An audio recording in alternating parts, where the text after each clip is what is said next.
Boa noite, como vão todos vocês? É um prazer estar aqui novamente falando do conhecimento, da sabedoria e da profundidade do amor de Deus. Apesar de ser um meio eletrônico, como se fosse um monólogo, né? Mas Deus faz coisas tremendas, Ele atua na vida da gente, né? A gente tem aprendido esse tipo de ferramenta moderna nesses dias que tem desafiado a nossa fé.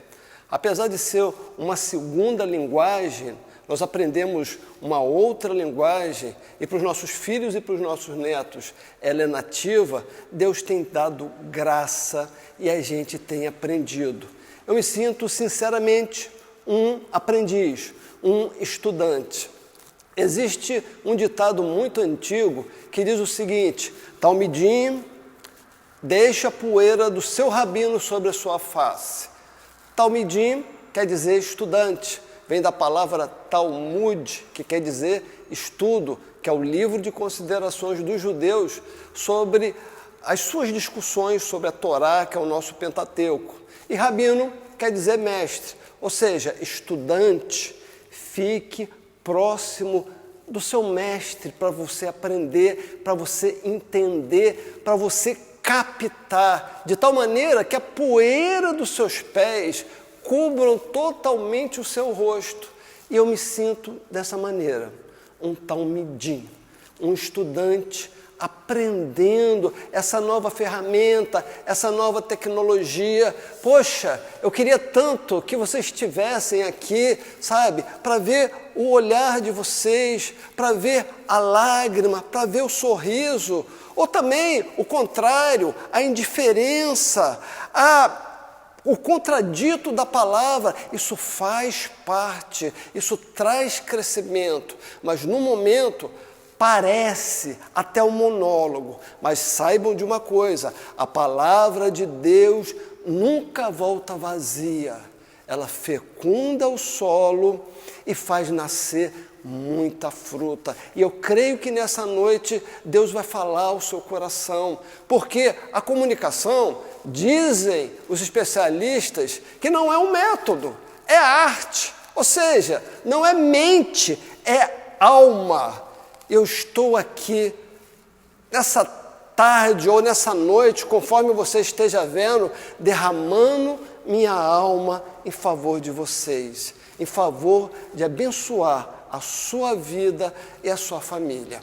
Pois bem, teve uma noite que eu cheguei muito cansado, estava exausto, e em casa eu tenho o costume de, depois de jantar, ver alguns programas que tratam de ecologia, natureza, animais e coisas do gênero. Então, eu coloquei num programa que falava do grande urso pardo americano e da migração dos salmões.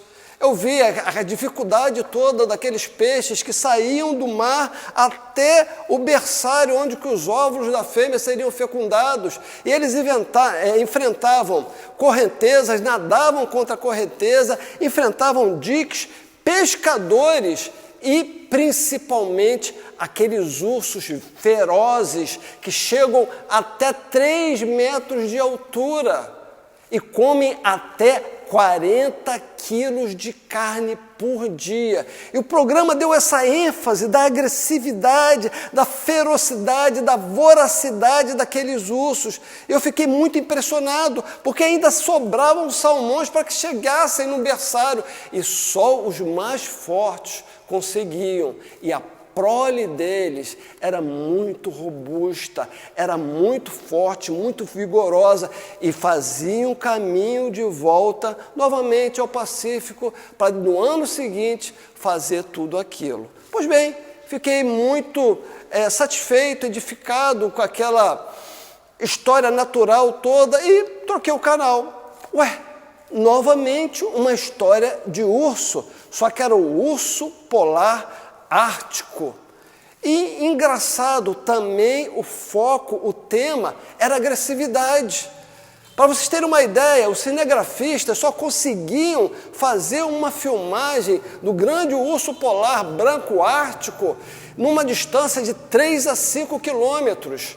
Aí eles filmavam E tinha que ter essa distância, essa equidistância segura, porque se ele começasse a cheirar o ar e sentisse o cheiro dos homens, ele ia atrás. E o que eles caçavam? Focas e as baleias orcas, extremamente agressivos. E teve uma hora que um urso branco começou a cheirar o ar e olhou para os cinegrafistas e começou a correr atrás dele. Gente, eles estavam numa distância de 5 quilômetros. Sabe qual é a velocidade de um urso polar branco ártico? 60 quilômetros horários. Sabe o que eles fizeram? Foram embora, escaparam, saíram dali, que era extremamente violento.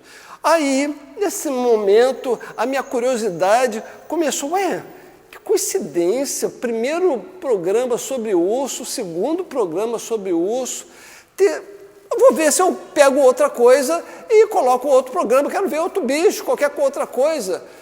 Mudei o canal, novamente urso.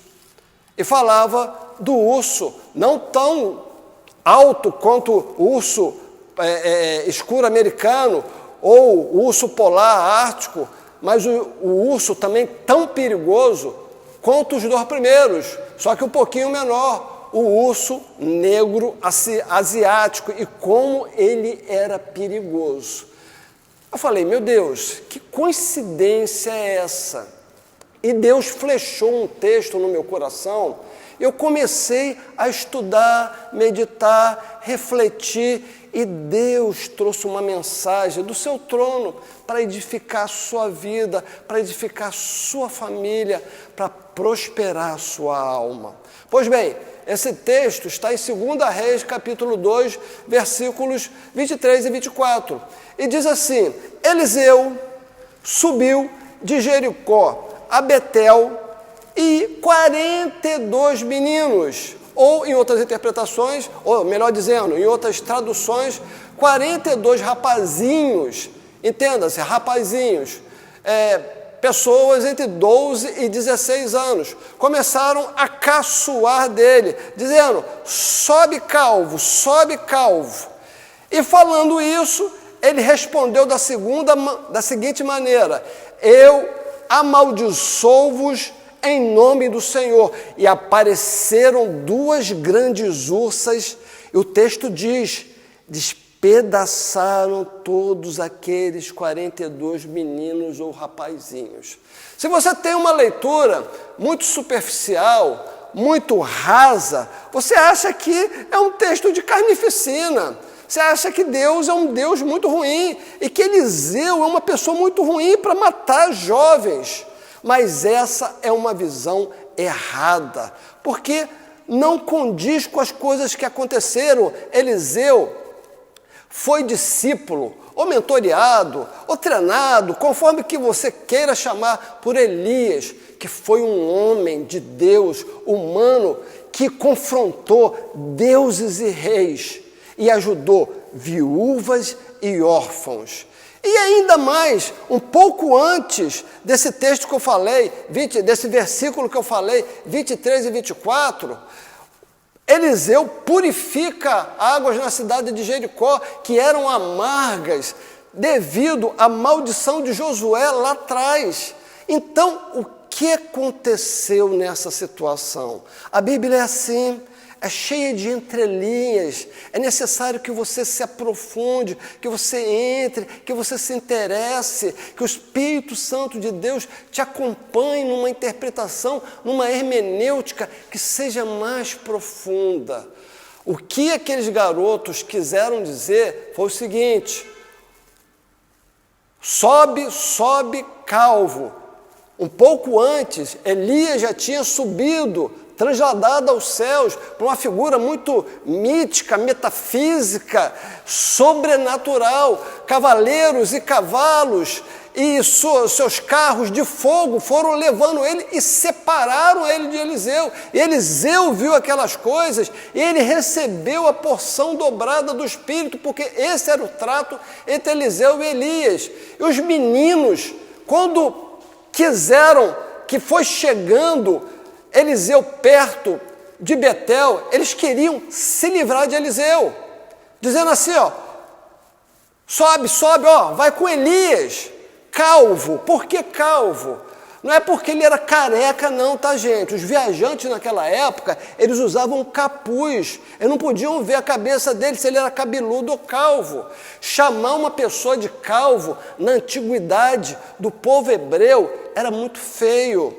Era uma humilhação, era uma indignação chamar uma pessoa de careca, porque o cabelo grande sempre era visto como prosperidade, como beleza, como honestidade, como educação, né? E o calvo era uma rejeição. Então, eles escarneceram de Eliseu. E por que Betel? Betel era o centro da idolatria do reino do norte de Israel. Lá eles adoravam o deus agrário Baal, aquele que recebia sacrifícios humanos, bebês. A plantação ia muito bem, mas tinha um preço, desde que houvesse sacrifício humano. Então Eliseu ia exatamente confrontar a idolatria de Israel. Então eles não queriam. A interpretação correta seria o seguinte: a voz da idolatria contra a voz de Deus, e veio o juízo. Ah, Magno, mas eram jovenzinhos, adolescentes. Gente, isso tudo é figurativo, isso tudo é simbólico, isso tudo é metafórico. Você não pode ler a Bíblia exatamente como está escrito. Você não pode querer que um texto que foi escrito há quase 3.000 anos, você tenha uma tradução como se fosse escrito aqui e agora. Eu canso de falar lá no nosso grupo querido de amigos do 30+30, que o ponto de vista é a vista de um ponto, ou seja, toda a interpretação tem uma pessoalidade, uma particularidade. Você lê a Bíblia com os olhos que estão na cabeça, mas com os pés que estão no país que você foi criado, formado e aculturado. E isso faz diferença. Então, na verdade, aquele confronto foi um confronto entre Deus e Baal. E onde que eu vou ser mais enfático e trazer o meu foco, que saíram 2 ursas e acabaram com aquela voz de idolatria, né? Poderia sair uma ursa só, mas como Eliseu tinha poder dobrado de Elias, saíram 2 ursas. E na Bíblia, o urso é o segundo pior animal que existe. O primeiro animal assim ruim, muito simbolicamente mal, é a serpente. Claro, na tradição judaico-cristã. E o segundo é o urso. Então, Daniel fala da agressividade do urso, em Apocalipse fala da agressividade do urso, e observem, a voz da idolatria mandou um urso para Eliseu, e Eliseu respondeu com um urso muito maior. Observem o texto da purificação das águas de Jericó. Eles chegaram para Eliseu e falaram o seguinte: Senhor, as terras são estéreis, porque a água é amarga. Olha que tipo de humildade, que tipo de resignação, que tipo de pedido sofrido. Deus atende. Deus não gosta de gente arrogante. Deus repele os arrogantes e exalta os humildes. E é engraçado que no mesmo capítulo, início do capítulo 2, primeiro Deus mostra a graça purificando as águas de Jericó, e no seguinte mostra o juízo.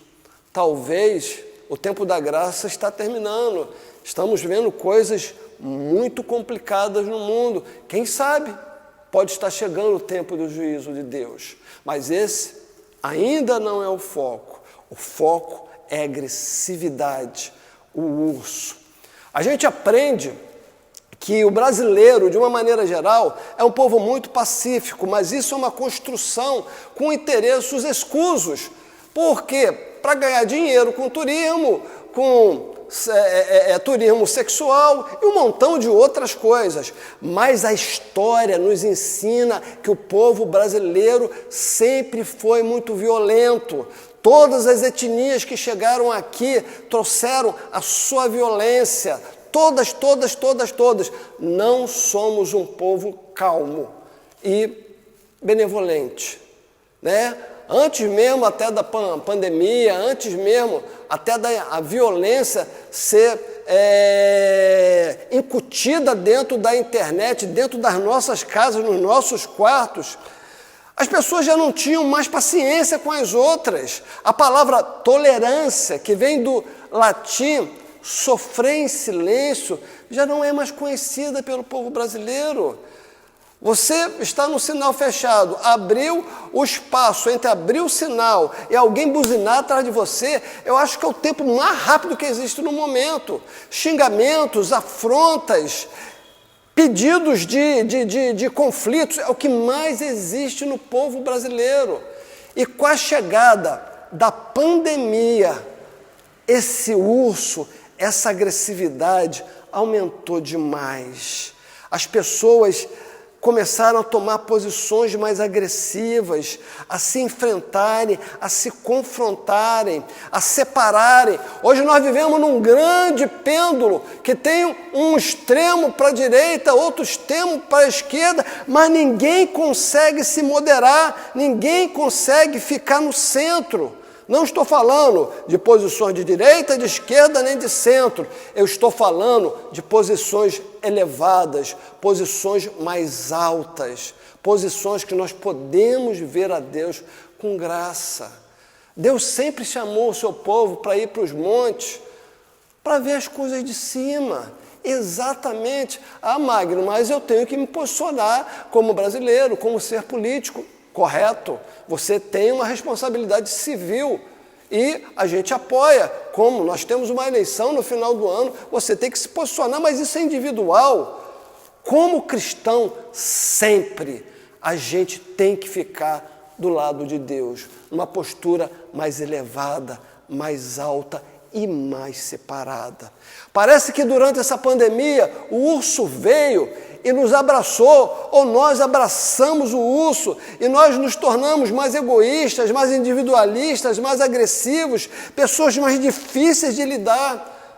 E eu vou te dizer uma coisa, o urso não gosta tão somente de carne, mas ele tem uma neurose absurda por mel. A palavra de Deus diz para o povo hebreu que uma das suas heranças seria uma terra, ou melhor dizendo, a principal herança deles seria uma terra que manaria leite e mel. A gente entende que seriam pastos verdejantes, que eles poderiam criar animais e poderiam ter deles muito leite, porque teria muito pasto, não seria o clima semiárido ou desértico pelo qual eles passaram 40 anos. E no segundo momento, quando a Bíblia fala de mel, fala de ambientes equilibrados. Aonde existe mel, colmeias e abelha, são ecossistemas ou habitats equilibrados. Porque as abelhas fazem polinização cruzada, elas que levam o pólen e fazem que haja a floração e depois da floração os frutos. São elas que representam o aumento das florestas no mundo. E um lugar sem abelhas é um lugar sem multiplicação da vida verde. É um lugar desértico. Então o urso, quando vem sobre a nossa vida, ele só vem para destruir a nossa carne, a carne dos outros e tirar o nosso equilíbrio. Isso é muito importante, porque nós temos a cada dia, né? Existe até um ditado popular que diz, nós temos que matar um leão a cada dia. Eu vou dizer para vocês uma coisa, vocês têm que matar um leão e um urso. Eu estou aumentando mais a sua disciplina cristã, porque o urso vem para comer a nossa carne, a carne do seu irmão e para trazer o desequilíbrio. Queridos, só há uma maneira de matar o urso. Vocês sabem que em um determinado tempo da vida, o urso hiberna, fica muito tempo, e quando ele sai da hibernação, ele sai louco de fome e mata tudo aquilo que ele vê pela frente. Sabe o que você vai fazer? Vai deixar ele morto de fome, com os frutos do Espírito Santo. Essa é a maneira de matar o grande urso que está dentro de nós. Se lembram de Abel e Caim? Quando Deus recebeu o sacrifício de Abel, Caim ficou com muita raiva, ficou com muita inveja, e Deus falou para ele: rapaz, olha só, o pecado jaz à sua porta, cabe a você dominá-lo. Numa tradução mais em cima do texto hebraico, diria o seguinte: olha, ô Caim, tem um animal na porta da sua alma, entendeu? Louco por carne, louco para pegar alguém, cabe a você dominá-lo. E ele não conseguiu dominar. Fazendo um pequeno resumo de Gálatas 5, 19 e 23, os frutos da carne são ira, contendas e dissensões. E os frutos do Espírito Santo são mansidão e domínio próprio. Entendam. Como cristão, a cada dia, a gente tem que pedir a Deus: Deus, me ajuda, eu preciso ser manso, eu quero ser manso na minha casa, eu quero ser manso na minha família, eu quero ser manso na igreja, eu quero ser manso nas minhas relações interpessoais, eu quero, Deus, que as pessoas conheçam ao Senhor pela minha mansidão, pelo meu domínio. Oh Deus, eu sei que é instintivo a vingança, mas a tua palavra é bem clara, que a vingança pertence ao Senhor. Pagai o mal com bem, porque a vingança pertence ao Senhor. Ó Deus, que essa seja a nossa oração. Senhor, me ensina a pagar o mal com bem, me ensina a perdoar, me ensina a sofrer com silêncio. Senhor, tira essa raiva que eu tenho dos meus opositores, dos meus adversários, mata esse urso dentro de mim, em nome de Jesus. Queridos, agora a gente vai ter um tempo de oração, a gente vai pensar, vai meditar e orar sobre tudo isso que eu falei.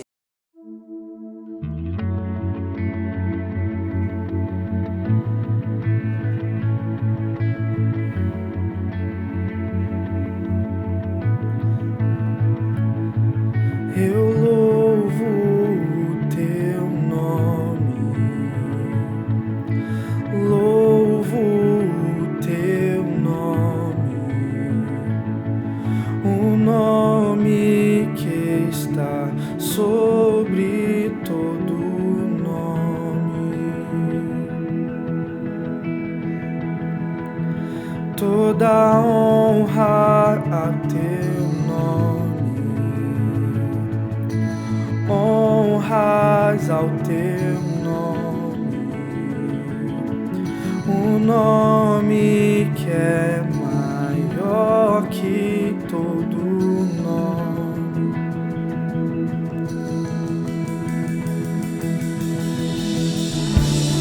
Seja exaltado, seja exaltado. Seja exaltado, exaltado.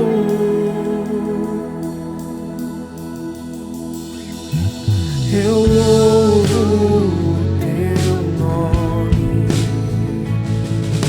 louvo o teu nome, o nome que está sobre todo nome. Toda honra ao seu nome, Deus. Toda honra ao teu nome. Honras ao teu nome. O nome que é maior que todo nome.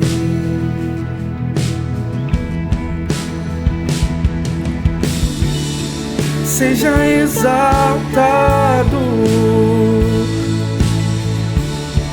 seja exaltado, seja exaltado, exaltado.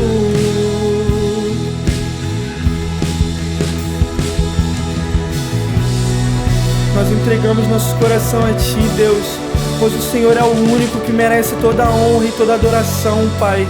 Nós entregamos por tudo que o Senhor faz por nós, mesmo sem nós merecermos. Obrigado, Jesus, por tudo que o Senhor é. Nós Te exaltamos, Deus. Cante junto conosco isso. Teu nome é vida, Teu nome é esperança em mim, a esperança em mim. Teu nome é amor, o amor que sempre me encontra, sempre me encontra. Teu nome é vida, Teu nome é esperança em mim, a esperança em mim. Teu nome é amor, o amor que sempre me encontra, sempre me encontra.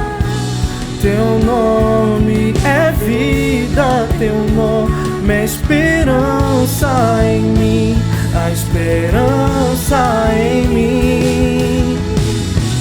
Teu nome é amor, o amor que sempre me encontra, sempre me encontra. Seja exaltado,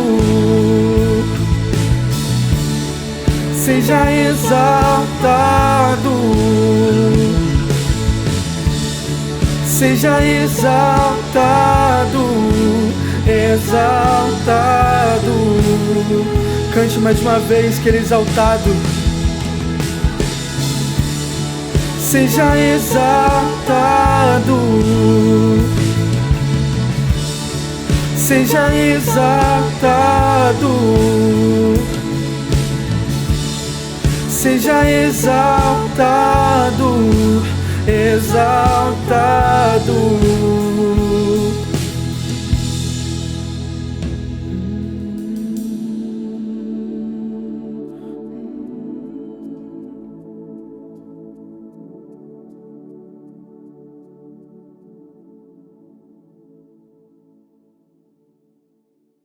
Queria orar por você, queria que o Espírito Santo dominasse a sua vida, dominasse essa raiva que talvez venha dos seus traumas, das suas frustrações, das dificuldades dessa pandemia louca. Ora comigo. Ó Deus, em nome de Jesus, queremos, na noite de hoje, que o Senhor venha, Deus, sobre as nossas vidas, venha trazer domínio próprio, mansidão, paz, alegria, benignidade. Ó Deus, que as pessoas aprendam a perdoar, que os dias, ó Deus, sejam dias alegres, mesmo independente das circunstâncias e das notícias que nos chegam. Nós somos apenas pessoas que estão aqui de passagem, temos a esperança da glória, somos pessoas que têm previsto um lugar melhor no céu e sabemos que temos moradas para nós. Somos apenas de passagem, passageiros por essa terra. Eu quero que o Senhor abençoe, ó Deus, tire essa raiva, tire esse ódio, tire esse rancor, tire essa mágoa, Deus. Eu quero que o Senhor traga, Deus, um espírito de mansidão, de domínio próprio e tire, ó Deus, esse urso, Pai, que tem sede de carne, tem sede de sangue, e traga, ó Deus, domínio próprio e mansidão, no nome santo de Jesus. Amém.